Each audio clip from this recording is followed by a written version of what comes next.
अगर बनना हो तो बाज बनना, लेकिन तोता कभी मत बनना, क्योंकि तोता बोलता तो बहुत है मगर दूसरों के इशारों और बस एक रट्टू तोता बनकर रह जाता है। तोता चाहे जितना भी सुंदर क्यों ना हो, लेकिन वो कभी बाज की तरह ऊंचाई पे उड़ नहीं सकता। लेकिन एक बाज कम बोलता है और सबसे ज्यादा ऊंचाई पर उड़ता है और बाकी पक्षियों का भी राजा होता है एक बाज।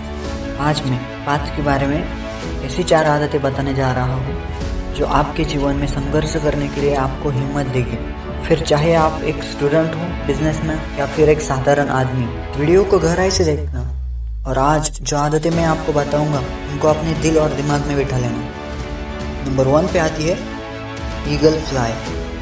बाज अकेला उड़ता है और बाकी पक्षियों से हमेशा ज़्यादा ऊंचाई पे उड़ता है, और वो जब भी उड़ता है या तो बाज के साथ उड़ता है या फिर अकेला उड़ता है, किसी चिड़िया या फिर किसी अन्य पक्षी के साथ नहीं उड़ता।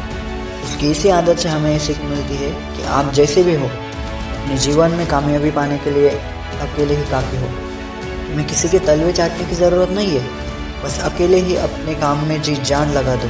बेशक आज तुम कम करोगे, लेकिन लगातार करते रहे तो एक दिन ज़्यादा भी करोगे और धीरे धीरे बेटर बनते जाओगे, और फिर एक दिन आप अपनी मंजिल तक भी पहुंच सकते हो। आज को देखते हुए हमको उससे ये भी सीख लेनी चाहिए, बाज की नज़र बहुत ज़्यादा साफ होती है और साथ ही बहुत ज़्यादा मजबूत भी होती है। बाज अपने शिकार को 5 किलोमीटर दूर से ही देख लेता है, और जब वो एक बार अपने लक्ष्य को देख लेता है तो फिर चाहे उसके रास्ते में कितनी भी मुश्किलें क्यों ना आए, वो अपने लक्ष्य को हासिल करके ही दम लेता है।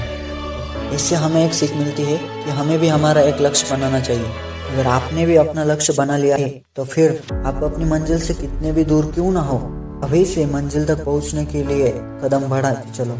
देखो, परिस्थितियां लक्ष्य के हमेशा दुश्मन रही है। जब भी आप अपने लक्ष्य की ओर बढ़ोगे तो कठिनाइयां तो आएगी ही, और उनको पार करने के बाद ही आपके जीवन में सफलता मिलेगी, तभी तुम अपने लक्ष्य की ओर बढ़ पाओगे। और तीसरी बात यह है कि बाज कभी मरे हुए जानवरों को नहीं खाता, और जब भी खाता है खुद मार कर खाता है और अपना पेट भरता है। इससे हमें यह सीख मिलती है कि हमें कभी दूसरों पर डिपेंड नहीं होना चाहिए। जो भी करना है खुद के दम पर करो। यह दुनिया है मेरे भाई, यहाँ कोई किसी का नहीं होता। अगर कोई आपकी मदद करता भी है तो उसका भी आपसे कोई ना कोई मतलब जरूर होगा, क्योंकि बिना मतलब तो माँ बाप ही अपने औलाद को पालती है, नहीं तो ये सारी दुनिया बस मतलब की है। क्योंकि मेरे दोस्त, ध्यान से सुनना, कि सहारा कितना भी मजबूत क्यों ना, कितना भी भरोसेमंद क्यों ना हो, एक दिन अपनी औकात दिखाई देता है। इसलिए अगर कोई लक्ष्य है तो बिना किसी को सहारे लिए, बिना किसी को बताए अपने लक्ष्य की ओर बढ़ते चलो।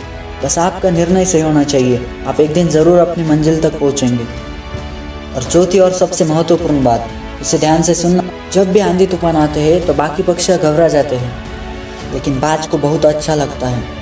जब बारिश होती है तो बाकी पक्षियाँ पेड़ से छप जाते हैं, लेकिन बाज को बहुत आनंद आता है। जब तेज हवाएं चलती है तो बाज उन हवाओं के सहारे ऊपर उड़ता है, और ऊपर उड़ते उड़ते इतना ऊपर उड़ जाता है कि वो बादलों को चीरते हुए बादलों से ऊपर निकल जाता है।